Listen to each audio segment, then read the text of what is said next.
From the Detroit Free Press, I'm Robin Chan with today's Voice Briefing. It's Tuesday, June 18th, 2024.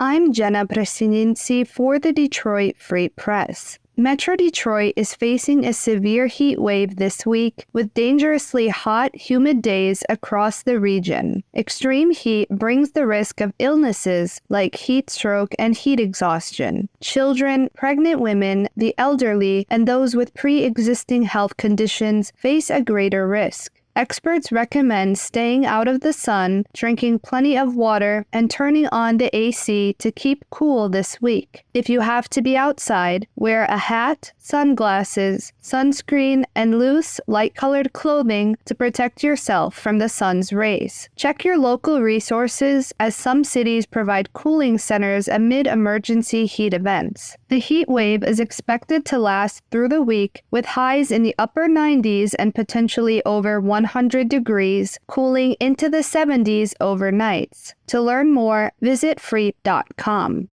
This is Kylie Martin for the Detroit Free Press. In a news conference on Monday, the Oakland County Sheriff's Department announced that at least 11 firearms were found in the home of the suspected gunman responsible for the Rochester Hills splash pad shooting that occurred on Saturday. The suspect, identified as 42-year-old William Nash, is believed to have brought 2 guns to the Brooklands Plaza splash pad. He unloaded 36 rounds at families enjoying their warm Saturday afternoon before calmly retreating back to his Shelby Township home and reportedly dying of a self-inflicted gunshot wound. 9 people were injured, including 2 children, and 2 were left in critical condition. While Nash had no criminal history, he had a history of mental illness. In the news conference, the Sheriff's Department shared that family members said Nash believed the government was tracking him and would walk around his home with a gun, instructing relatives to shut off their phones to avoid being watched. However, detectives have not found any notes or manifestos left behind, so the suspect's motive is still unclear.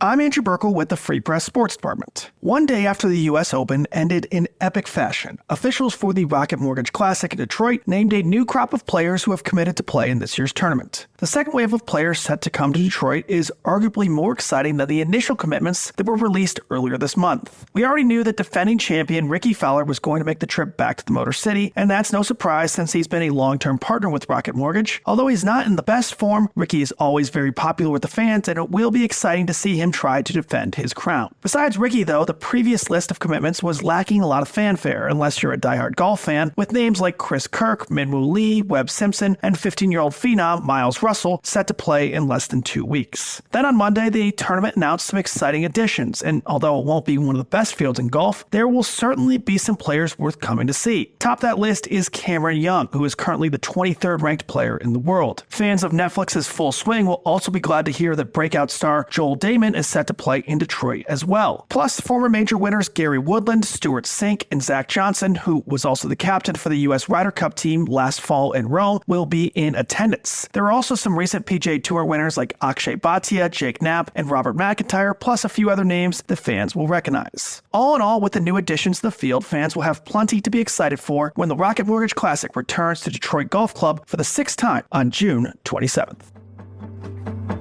Find more from the Detroit Free Press on freep.com. That's FREEP.com. Thanks for listening, and you'll hear more from us tomorrow.